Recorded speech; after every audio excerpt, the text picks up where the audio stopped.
Je pense que l'événement du jour, vous attendez tous à savoir et connaître les résultats des élections présidentielles américaines. C'est l'événement planétaire. Il faut savoir que à l'heure actuelle où je vous parle, Donald Trump est donné gagnant. Voilà, Donald Trump est donné gagnant. Il a revendiqué une large victoire. Il est attendu trois axes majeurs dans la politique qui sera menée par Donald Trump. 1. Renforcer l'économie américaine, son indépendance, notamment son indépendance énergétique. 2. Relancer la rivalité avec la Chine. 3. Une réconciliation, une amélioration, un rétablissement des relations avec la Russie, une résolution de la guerre avec l'Ukraine. Maintenant, du point de vue de l'Algérie, il y aura des conséquences importantes pour l'Algérie. Les Émirats Arabes Unis, l'Israël et le Maroc seront les plus grands bénéficiaires du retour du retour de Donald Trump au pouvoir. Et le Maroc, les accords d'Abraham ont été le coup de génie de Donald Trump. Ça a permis aux Marocains d'obtenir la reconnaissance officielle de leur souveraineté sur le Sahara occidental par les États-Unis d'Amérique. S'était même engagé à ouvrir un consulat américain à Dakhla, à apporter une aide importante pour le développement économique du Sahara occidental. Si Donald Trump ouvre un consulat américain à Dakhla, ça va être une gifle totale pour le régime Tebboune et ça va aggraver l'isolement du régime Tebboune. Je pense que l'événement du jour, vous attendez tous à savoir et connaître les résultats des élections présidentielles américaines. C'est l'événement planétaire. Hier, dans la nuit du 5 au 6 novembre 2024, depuis hier le 5 novembre jusqu'à aujourd'hui le 6 novembre, nous avons tous suivi. Je pense que beaucoup d'Algériennes et d'Algériens ont suivi, comme tous les êtres humains de la planète, l'évolution extraordinaire de cette élection présidentielle américaine, l'élection la plus importante pour l'humanité, parce qu'il s'agit quand même d'élire le président de la première puissance mondiale. Et cette élection aura des conséquences et un impact majeur sur le quotidien du monde entier, puisque ce qui va être décidé, la politique qui sera conduite par le nouveau président américain à Washington, aura un impact sur l'ordre international, l'ordre mondial. Et de facto, elle aura aussi des conséquences sur l'ensemble des pays à travers le monde, peu importe les continents, peu importe les régions. Les Algériennes et les Algériens s'intéressent beaucoup en tout cas. Peut-être qu'ils ne connaissent pas, mais ils s'intéressent beaucoup aux États-Unis d'Amérique, comme beaucoup de pays dans la région, au niveau africain, dans le monde arabe, là en Afrique du Nord. Les États-Unis d'Amérique, ça fascine, ça intéresse, ça interpelle. Et la politique américaine est très importante pour l'Algérie. Il faut savoir que à l'heure actuelle où je vous parle, Donald Trump est donné gagnant. Voilà, Donald Trump est donné gagnant. Il a revendiqué une large victoire. Pour le moment, les résultats officiels ne sont pas tombés à 100%, mais déjà plusieurs chefs d'État étrangers félicitent Donald Trump qui a revendiqué sa victoire. Les États clés, les États clés, c'est-à-dire des États, les États-Unis d'Amérique, vous le savez, vous avez certainement suivi depuis hier, les médias internationaux ont suffisamment expliqué, mais on exerce les particularités du vote américain. On va pas élire directement le président, le chef d'État, le président de la République. On va élire des grands électeurs. C'est un système fédéral à travers une cinquantaine d'États. Les 50 États qui composent les États-Unis d'Amérique, on va élire donc Donald Trump, on va élire le président qui va remporter le nombre de plus grands électeurs. Pour le moment, on a les résultats qui sont disponibles. Donald Trump l'a remporté avec 568 voix contre 534 voix. Non, ça c'est 200 et quelques plutôt. Là, c'est un autre résultat. C'est un résultat qui a été testé dans un bar café parisien qui lui-même, bar américain à Paris, qui lui-même essaye donc à chaque élection présidentielle américaine de créer un vote fictif où les Américains de Paris essayent de voter. Mais pour le moment, aux États-Unis d'Amérique, c'est Donald Trump qui est en train de gagner. Les États clés qui sont la Géorgie, la Pennsylvanie, le Nevada, pour le moment, le dépouillement des votes donne Monsieur Donald Trump comme gagnant. L'émir du Qatar, Erdogan, le chef du gouvernement espagnol, Emmanuel Macron, le chancelier allemand, tout le monde sont en train de féliciter Donald Trump. Bon, l'Algérie n'a pas encore réagi officiellement, elle va réagir certainement plus tard, elle va adopter un peu plus de prudence. Et en tout cas, la victoire de Donald Trump est en train de se dessiner sous nos yeux. Donald Trump va revenir au pouvoir, va revenir à la Maison Blanche. Un scénario extraordinaire qui a alimenté des craintes, des controverses, de nombreuses analyses. Et bien sûr, nous, à notre niveau, on va s'intéresser à l'angle, du point de vue algérien, à l'angle algérien. Quelles seront les conséquences pour l'Algérie d'un retour au pouvoir de Donald Trump? Eh bien, je peux d'ores et déjà vous dire, il faut tenez-vous bien, il y aura des conséquences importantes, des conséquences même dangereuses pour le régime Tebboune. Alors, j'essaie d'être très pédagogue et d'expliquer un petit peu j'essaie d'obtenir le dernier résultat là, de Donald Trump. Les informations seront actualisées petit à petit. Mais donc, alors, le dernier résultat en live, un retour de Donald Trump au pouvoir. Voilà. Le dernier résultat parle de 267 grands électeurs qui sont acquis à Donald Trump, qui ont été d'ores et déjà élus, alors que Kamala Harris plutôt a récolté pour le moment 224 grands électeurs. Donc large victoire pour le moment pour Monsieur Trump. On parle en termes de millions de votes, il y a plus de 70 millions de votants qui ont déjà voté en faveur de Donald Trump et de son camp, alors que pour Kamala Harris, il y en a pour 65 millions. Donc 51%, presque 52% des votes ont été récoltés par Donald Trump, dont la victoire semble vraiment, parce qu'aux États-Unis d'Amérique, c'est un système État par État, comme je vous ai expliqué. Donc chaque État annonce le dépouillement et l'annonce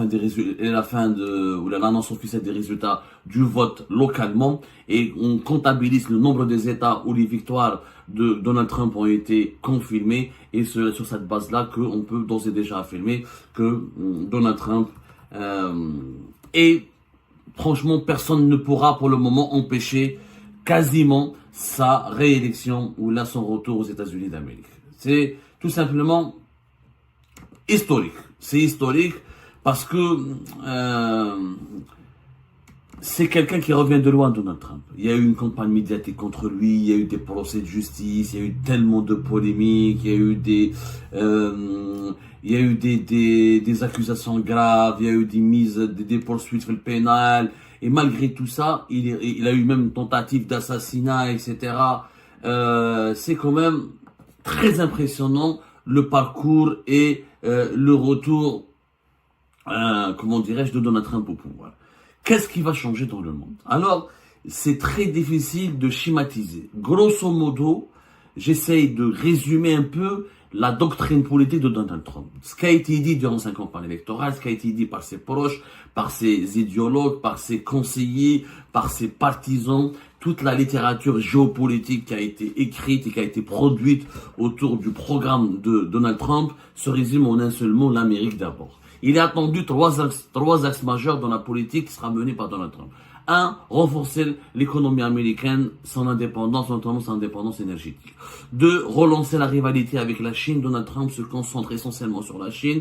Il veut absolument empêcher que la Chine ne détrône la place de première puissance mondiale, ne vole la place de première puissance mondiale aux États-Unis d'Amérique. Donc Donald Trump, pour lui, la priorité, c'est la Chine.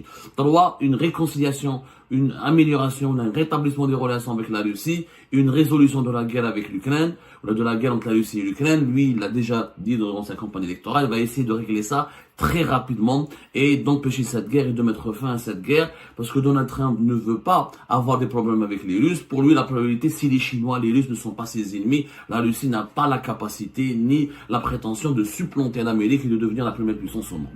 Ça, les trois axes. Alors, plus, on va dire, un affaiblissement des relations entre les États-Unis et l'Europe, puisque Donald Trump voudra réduire le coût des interventions militaires étrangères des États-Unis et il voudra se concentrer davantage sur des ventes d'armes et sur la relance du business et des exportations militaires américaines. Donc Donald Trump est partisan d'une politique où je ne vais pas faire la guerre partout pour les beaux yeux de mes alliés, où je vais essayer surtout de gagner de l'argent, de renforcer les emplois et la richesse des États-Unis d'Amérique et de me concentrer sur ma rivalité avec la Chine et d'essayer d'éteindre tous les conflits régionaux qui me coûtent beaucoup d'argent aux États-Unis d'Amérique et qui me coûtent beaucoup d'engagement.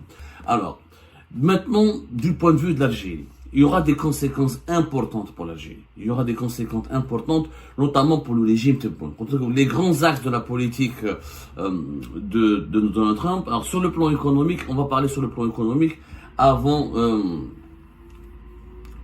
le plan géopolitique et diplomatique. Sur le plan économique, c'est que Donald Trump l'a d'ores et déjà dit, il va renforcer les investissements pour la production du gaz de schiste et du pétrole de schiste.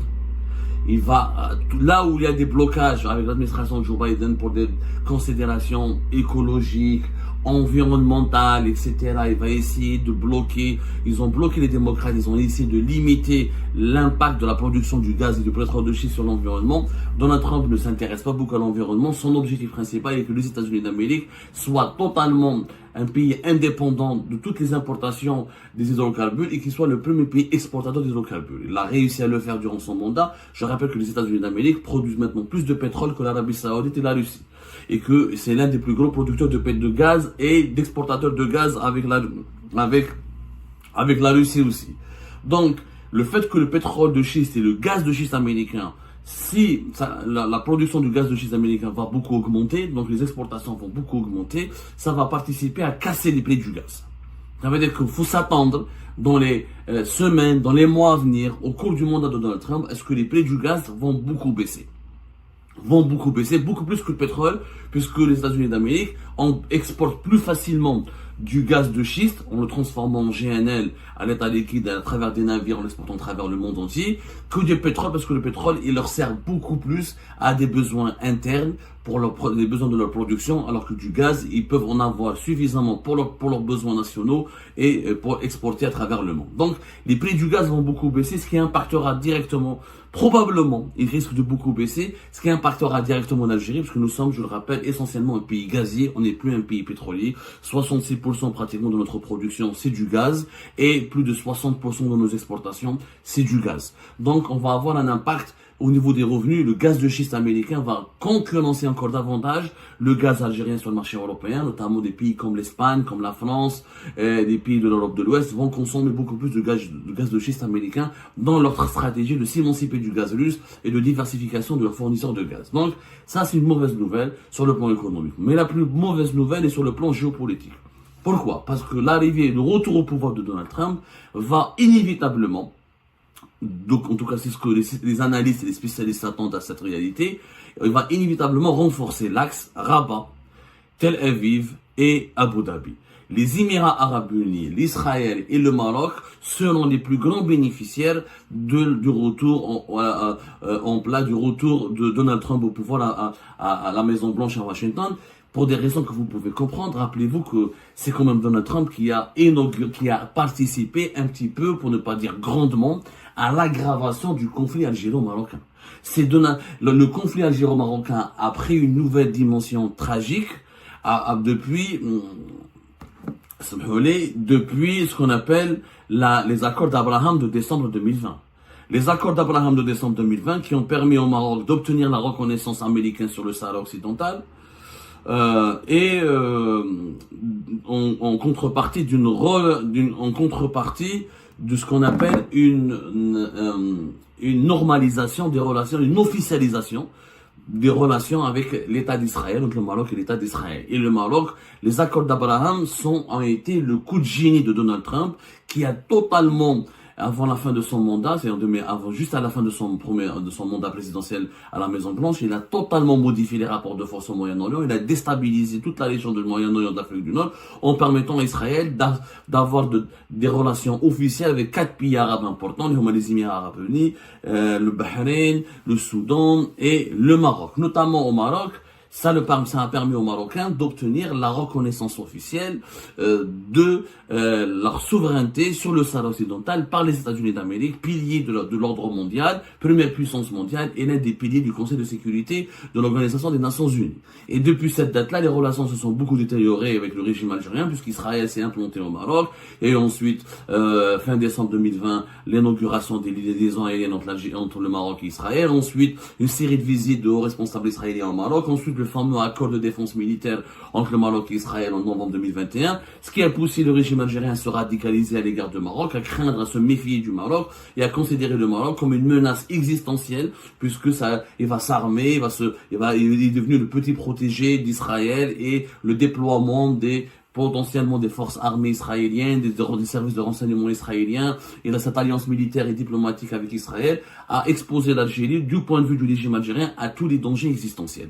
Il y a eu donc des ruptures de relations diplomatiques en août 2021, ensuite la fermeture des liaisons aériennes, ensuite jusqu'à 2024, où l'Algérie le régime Tebboune a instauré un système de visa, l'obligation de se munir d'un visa pour pouvoir, pour que les Marocains puissent se rendre en Algérie. Donc, depuis les accords d'Abraham de décembre 2020, les relations entre l'Algérie et le Maroc n'ont pas cessé de se détériorer parce que le régime algérien se s'est senti menacé, s'est senti rabaissé, s'est senti blessé par cet adoubement, par tous les avantages et tous les privilèges et tous les soutiens qui ont été accordés par les États-Unis d'Amérique et Israël aux voisins marocains. Maintenant, Kija Joe Biden, l'accord, le fameux accord, parce qu'il y a eu les accords d'Abraham, donc entre les Émirats Arabes Unis, les États-Unis, l'Israël et le Maroc, mais il y a eu entre les États-Unis et le Maroc et Israël d'autres accords, qu'on appelle ça les accords tripartites, ou la déclaration tripartite.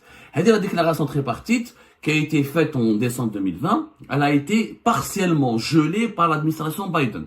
Donc il était initialement prévu que si Donald Trump était resté au pouvoir et s'il n'avait pas perdu son élection en 2021 face à Joe Biden, il était essentiellement prévu que, en 2020-2021, s'il était resté au pouvoir, s'il n'avait pas perdu sa dernière élection, sa dernière compétition face à Joe Biden, il était prévu que les États-Unis d'Amérique ouvrent un consulat américain à Dakhla.